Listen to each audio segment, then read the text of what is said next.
What's up guys, welcome back to the channel. So if you're like me, you are building out your 4Runner for overlanding or off-roading or just have plans to add some electrical accessories, then the mod we are doing today is for you. It's an easy, cheap, yet foundational upgrade and is really something that I should have done personally at the start. So today we're installing SDHQ's Billet battery terminals and I will show you why they are a great upgrade for a clean, reliable power setup. So stay tuned.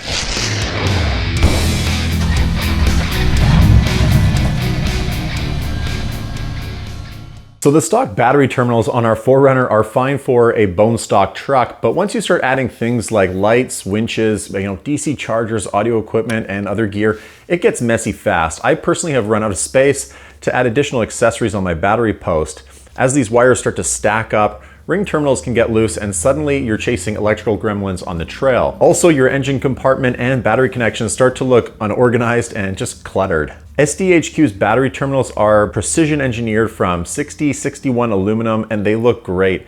And they provide up to 5 additional terminal connections for safe, organized installations as you build out your rig. One of the selling points for me is that the SDHQ kit comes with protective boots, which insulate most of the exposed terminals and connections. There are a few different options on the market that look nice, but they don't provide this protective boot. So that's why I like these ones from SDHQ over the other competitors. I will leave a link to their website in the description below. All right, let's go over what we need to do the install. All right, so here we have our tools. So it's a combination of metric and standard because the SDHQ terminals use standard, but Toyotas are obviously metric. So we have a ratchet, we have a 10mm socket, a 12mm socket, a 7/16 wrench, a 1/2" wrench, and a 9/16 wrench. And this is everything you'll need to do the job. All right, so this is how your package from SDHQ will arrive.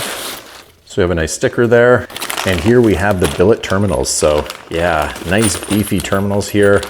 We have our hardware down here. We have those boots I was talking about.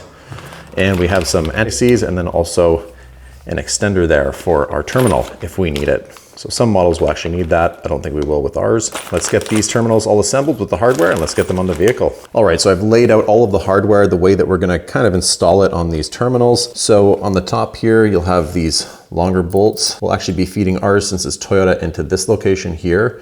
If we had like a Nissan or something like that, we would actually be using this hardware and using this hole down here. But since we're doing Toyota, we'll be mounting up our stock kind of connector up on this area. So I'll just put this in temporarily like that. And we'll feed through this larger bolt through the side here, but we'll put these washers on. So a washer here, feed it through, another washer, and we'll do the nut.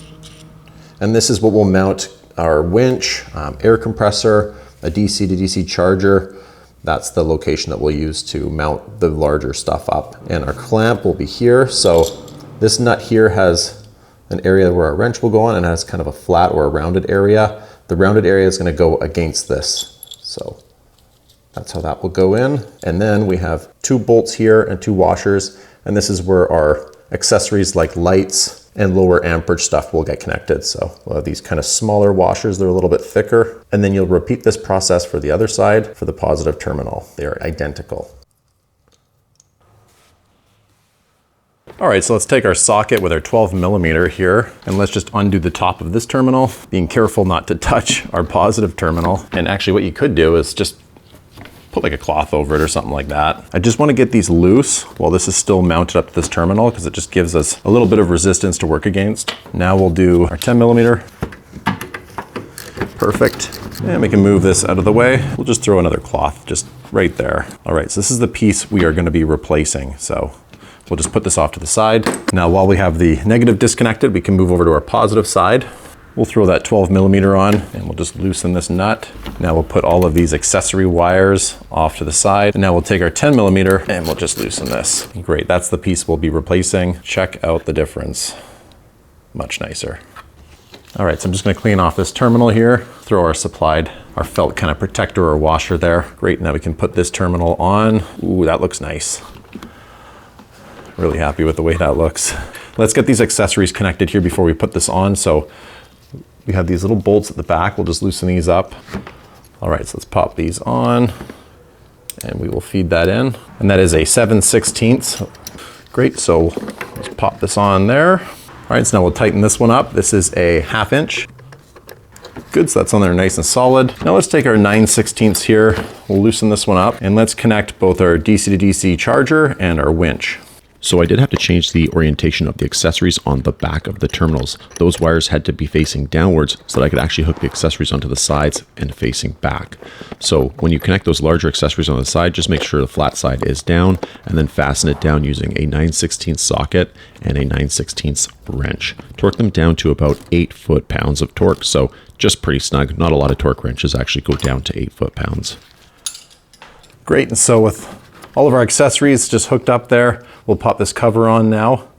So the cover will go like this, and then we will attach these to the top on the outside one in the back here. And this one's a 1/2 inch. Ooh, that looks good. Super happy with that. All right, let's move on to the negative. It's the exact same as the positive, so let's get that one all hooked up. The negative is identical to the positive, although there is one modification we'll have to do to the boot. I think I'll have to put just a little cut in this boot here so that this will feed down. So let's just do that now. Press down here, hopefully it'll leave a little bit of a marking in the boot. Yes, it did. We'll just do a cut. That will allow it just to come down enough that it'll fit on there nicely. Let's see if we can press that down. There we go. You're gonna have to work this a little bit to get it in there and to get this to fit perfectly. Then we'll take our 1/2 inch and we'll start fastening this down. Perfect, and I'm really happy with how that looks. Now just make sure it's nice and secure. All right, so there we go. We got both those terminals installed. I'm really happy with the way this looks. Looks much cleaner than the way it did before. All my accessories are kind of protected. The one area that isn't protected is right here, which isn't a big deal. It's definitely better than the way it was. And yeah, in a future video, we're gonna clean up all these wires. We're gonna do a switch panel. So we'll be installing that over here to further just kind of work on this and make things just more neat and clean and less cluttered. All right, guys, in the next video, we will be continuing our engine bay cleanup by upgrading to the aux beam switch panel. So stay tuned for that video. If you guys have any questions, please let me know in the comment section below. If you guys did find this video useful, please like and subscribe. I do appreciate your guys' support, and I really hope to see you guys in the next video. Bye now.